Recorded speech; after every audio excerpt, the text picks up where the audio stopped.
Oh fucking man. Ṣé o mojú ò dáyàn mọ̀ ni? Ṣé ibi ló ń bá dún obìnrin?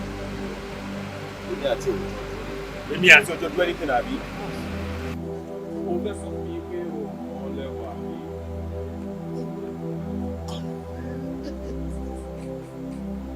So ọ̀rọ̀ lẹ́wà ni wọ́n gbà bí ẹ̀ about when I'm in town right now, we must be Guess what, boy? Ikú lórí ẹ̀. Well, bá tí ó jẹ́ pé o ní kankan tó wà tó láti sọ. I think I should understand. Okay? Boy, if you move an inch out of my sight, you're a dead man.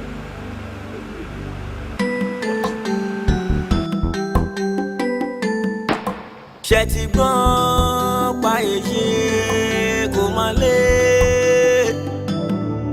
ọ̀rọ̀ wáyé kún lé kádàrá ní ẹbí ló mú ní ìrìn àjò tí ó yé ni kádàrá ní ẹbí èrè ọ̀ kádàrá ní ẹbí èrè ọ̀ kádàrá ní ẹbí ọ̀rọ̀ wáyé tàn gbé ìfẹ́ ló so gbogbo wa pọ̀ láyé jẹ́ ti gbọ́ kẹ́yà gbọ́ ọ̀rọ̀ yìí rújú o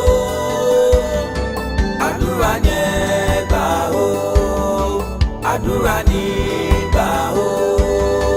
Ekun kọ péré ó ń kábàjá àfàmàwò márò tí o gbọ́dọ̀ wí ìfẹ́ nìkan kan. Ọ̀rọ̀ ìfẹ́ jù bá ṣe rò lọ. Ọ̀rọ̀ ìfẹ́ jù bá ṣe rò lọ. Títọ̀ ewu ló ń sún táìmù yìí wàhálà ti wà o. Wọ́n pè mí láti káwọ̀ sínsìn wọ́n ní pé Gabriel ti bá yọjà. Kò sí kó bá yọjà lásán wọ́n ní kó fọ́ ọkàn mọ́ ẹnìyẹn lórí pé ẹnìyẹn faint. Wọ́n dẹ̀ ti mú lọ sí police station. Báwo ṣe ń ṣe báyìí náà? Ṣé ó yẹ kó máa jà ní? Yé mi náà ṣé ìjà ló kù ní ọ̀rọ̀ ẹ̀sìn báyìí àbí ru aláwọ̀ gbogbo ilé. Station ló gbé lọ. Ó dà pé wọ́n ní station tó wà very close to Kawos yẹn náà ni. Wọ́n lọ bẹ́ẹ̀ ni ẹ̀nà jọ̀má bínú ìlú wo ló dé tí mo fi jẹ yẹn? Dubai àbí?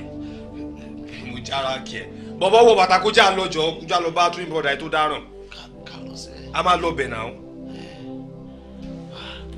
Ọ̀pọ̀ ìdè jẹ́ ká lọ ló jẹ́ kí bàtà jábọ́ lẹ́sẹ̀ yìí.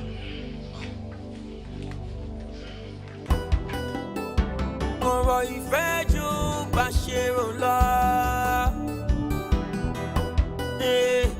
Ọ̀rọ̀ ìfẹ́ jù bá ṣe rò lọ.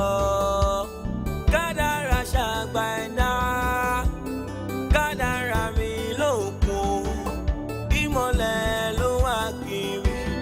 Ìfẹ́ dúró fẹ́ sọ̀rọ̀. Kádàrá mi ó wẹ́ ní dáadáa dúró. Ọ̀rọ̀ yìí wọnú ara wọn ni. Àṣírí láyé tá ń gbé tí ó yẹ nìkan kan ká máa bá ń bọ̀ o. Ọmọ wa gbé. Ọjọ́ wo ló fi jà mí? Ní sẹ́ńtúrì tààrà, ó tún ti kọ́ owó fún fún bíi. Ìwọ ògbó lọ́wọ́ pé wọ́n kó fún ọ yìí. Jọ kí ni contribution? Kí ni contribution bí mi? Kí ló ṣẹlẹ̀? Kí ló dé náà? Kí ló tó fi máa gbé ilé ayé mi fún mi? Ṣé àwọn olówó ni? Ṣé kúkú mi ni? Ẹ tó bá wù mí máa kọ fún. Because o gbọ́dọ̀ mi sórí ìsìn òpá àti ìyá ni. Ó ti ń pọ̀ jù o. Mind your business. Ó ti ń pọ̀ jù gidigidi. Má mú ojú bíbí o.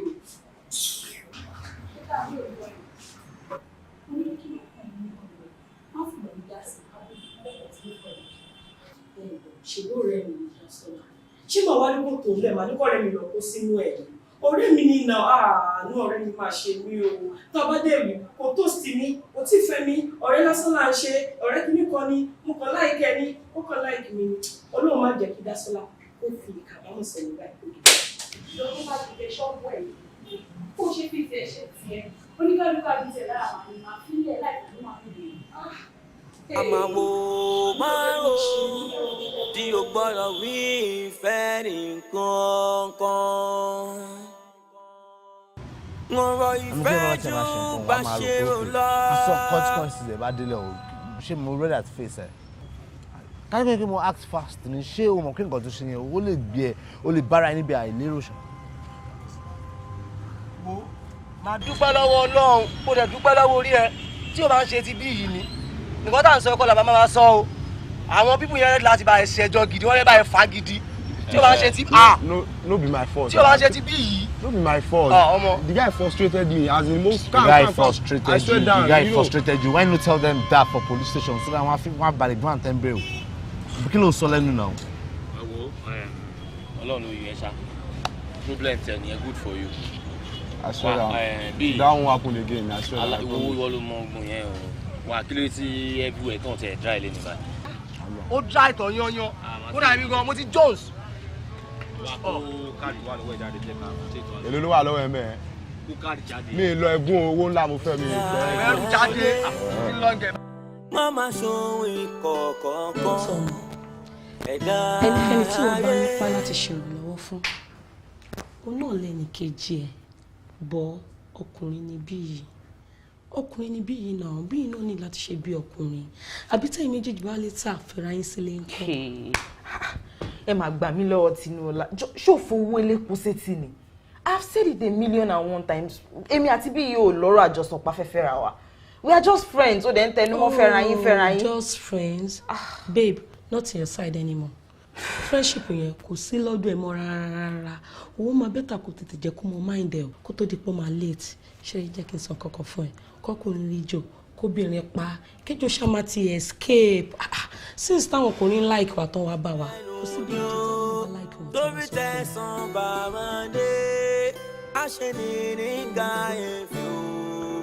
a jẹ́ pé wàhálà wà ní. because èmi ò rí bẹ́ẹ̀ now we're just best of friends. ojú tí wọ́n fi rí nìyẹn àbí. kò ń ṣe bójú tèmi fi rí bó ṣe wà nìyẹn. ok bó ṣe wà nìyẹn mo ti bọ ojú tí wọ́n fi rí ìwọ rí yín bí ọ̀rẹ́ bọ̀ ojú tèmi fi ń wo ọmọ yẹn ọmọ ẹ bí ọ̀rẹ́ lásán dàpọ̀ ọmọ ẹ wà in love pẹ̀lú ẹ. Yes, and I love her too. I've been counting like of all the people to love you really ayé lẹ́yìn mom see me. Yes, that's all I could come next. àbọ̀ ó dìdìrì lélẹ́yìn ni and pé but don't get me wrong. We're nothing. Kò wá ṣe bíi pé fífẹ́. We're just friends. kí ni mò ń sọ kí ló ń sọ ẹ̀yin jọ ọmọ nífẹ̀ẹ́ bí èèyàn tẹjọ máa fẹ́ra yín tó bá sọ̀rọ̀ pé after ìgbà ló tó fẹ́ gbọ́n náà ṣé ọ̀rọ̀ kí ẹ̀ sọ̀rọ̀ kò tún yí ẹ mọ́. Mr. Oga John tó yọ lọ gbé ẹ ti sẹ́gbẹ́ kan. problem tẹ̀tẹ̀ ni ìwọ ló lọ yọ tó tọ̀yọ́ bọ̀ mi ò rí inú ẹ̀. We're nothing but friends and we're cool like that. Happy friendship. Yes. Thank you. Ṣé o rí notice pé car wash recently ọjà ò yàbí ti tẹ́lẹ̀? Bọ̀dá bí? Yes, Uncle Femi. Okay, fine. Ẹni iṣẹ́ mi tẹ́ fẹ́ fún wa? No. Àbí ṣé kò bẹ́tà ju ká máa yọ bá ṣe máa ń yọ ṣé kò bẹ́tà ju ká bá ṣe máa ń yọ tẹ́lẹ̀ lọ? Well, true. It can only be better, you know. Bá mi yọ kíní mi nǹkan tó gún mi mẹ́. Because it's a dot can be your kidney. Ìkọ́nà tèmi dọ̀tí. We should car wash. We'll be coming. Adé ti bọ̀ dẹ́. Fifth pleasure. Okay, wọ́wọ́ tọmọ wù tọmọ tí fún yí wá. Wọ́n kọ́ ààrẹ abúlé wọ́n kọ́ fọ́ ọ̀dẹ̀. Aláyé ló wà láti fẹ́ gbà. Abdullahi. Lady Alaji. Ya gida. I'll call you back, okay? Daddy. Yeah. Mo ti ṣe tán mo fẹ́ máa lọ. Ọmọlẹ́wà. Sir. Ṣé o mọ̀ wípé ẹni tó bá ní orúkọ ní àbùkù máa ń wá kiri? Daddy, ẹ̀yin náà mọ̀ mí. Ẹ mọ̀ nǹkan tí mo lè ṣe. Ṣé rí ibi tí wọ́n bá fi iyọ̀ mi sí, ibẹ̀ ló máa ń ṣu mi sí. And ẹran tó léegun tẹ́ ẹ wò yẹn, mi ò kí ń jẹ ẹ́. Trust me, I will represent you very well wherever I go to. Okay, Daddy, mo ti ń lọ. Take good care of yourself. I will, definitely. Love you, Dad. Love you too. See you later, Daddy. Kádàrá mi lóko, ìmọ̀lẹ̀ ló wà kiri. Ìfẹ́ dúró fẹ́ sọ̀rọ̀. Kádàrá mi ó wẹ́ ní dáadáa dúró. Ọ̀rọ̀ yìí wọnú ara wọn ni. Àṣírí láyé tá ń gbé tí ó yẹ nìkan. See what I want you to understand here. Ṣòrí iṣẹ́ ló jẹ́ ká lágbára mi mọ́ ọgbà bí tó wà nílé. I've been very busy. Here you go again. You've been very busy. You've always been very busy. Why? O need láti calm down. Ní sùúrù pẹ̀lú ẹ̀ náà. O ṣàgbọ́n nǹkan tó sọ. O lóun busy. O need láti ṣiṣẹ́ ọkùnrin. So a lè kówó jọ kó lè fi tọ́jú ẹ̀. O dẹ̀ mọ̀ pé owó la fi ń ṣọkọ obìnrin. And you, George, kí ló ṣẹlẹ̀ gangan? Ṣé o mọ̀ pé àwa obìnrin a need kọ́kùnrin máa fún wa l'attention ni? Kókó gbogbo owó ilé ayé yìí fún wa. Tó o bá fún wa l'attention, tá dẹ̀ rí èèyàn kan tó kọ̀ rọra fún wa ní little attention. A máa gbọ̀n tẹ́lẹ̀ ni. Ah, you be my guy, o mi lè ṣí fún ẹ o. Attention ò ní nǹkan méjì náà, wọ́n lè máa ń gbìyànjú lórí àyà àti No. Torí pọ̀ ìmọ̀ àbí àbí. No, but normal. She will afford attention. Sort of change my friend. Don't let me even answer that right now. I don't do third party. Sugar. Okay. So this is it. Can I make you a promise? What promise? Need you third party according to you. I promise to make it up to you.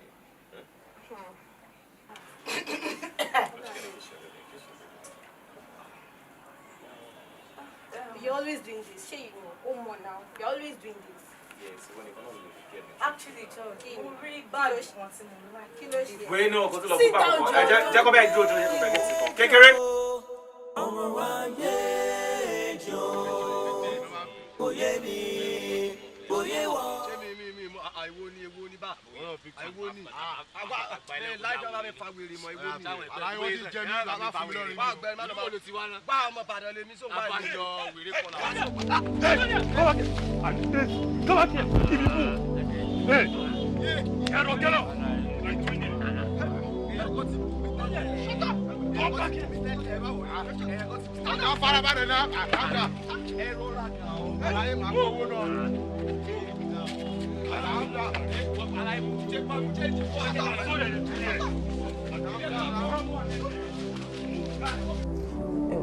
Ẹ jọ̀ọ́ sà, kò kí n ṣe pé wọ́n ń ta tẹ́tẹ́ o.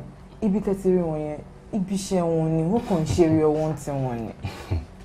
Ibi iṣẹ́ wọn níbi tá a ti rí wọn yẹn. Madam, wọ́n ní ẹni tí a bá bá apá lọ́wọ́ ẹ̀, òun ló yá. Ṣé gbọ́? Ṣé rí níbi tí a ti kó wọn yẹn? Mọ́tò kan náà ń fọ́n bẹ́ẹ̀ yẹn o. Wọn ò dẹ́ ń ṣeré ọwọ́ ń bẹ̀. Tẹ́tẹ́ ni wọ́n ń ta nígbà tá a kó wọn. And sport yẹn, this is not the first time tá a ti máa ń lọ bẹ̀ yẹn, tá a ti máa ń rí wọn bẹ̀. That same sport tá a ti rí wọn yẹn, wọ́n ti pààyàn síbẹ̀ yẹn rí. So èmi ò wá mọ orin tẹ́ fẹ́ kọ sí yẹn báyìí. Gbogbo nǹkan tẹ́ ń sọ náà ló yé mi. Ẹ wo, ẹ kò ṣá, ẹ má bínú, ẹ kò help me. Madam, ọ̀rọ̀ má bínú kọ́ lélẹ̀. Ṣó ti yẹn, ọ̀rọ̀ má bínú kọ́ lélẹ̀ rárá. Ṣé rí ọ̀rọ̀ tó wà nílẹ̀ yìí, ó ti dé ọ̀dọ̀ àwọn ọ̀gá mi lókè. Ó ti wà lókè. Ọ̀rọ̀ dẹ̀ ti dọ̀rọ̀ àkùkọ bàbá mi kan láéláé. Àkùkọ bàbá mi kan láéláé. Wọ́n ní owó ló máa ń jẹ kì í jágbàdo. So ọ̀rọ̀ mi mo rò pé gbogbo àṣà wọn mi yẹn ó ti yé yín. Ó yé mi sá. Ní nǹkan mọ̀nà tí màá gbé ìgbà tí èèyàn mẹ́ta fi dúró méjì ni. Tó bá gbé èèyàn náà máa pa fún ẹ̀mọ́ ni o. Bí yìí lọ so ewé agbéjẹmọ́wọ́. Mi ò ṣe nǹkan kan náà.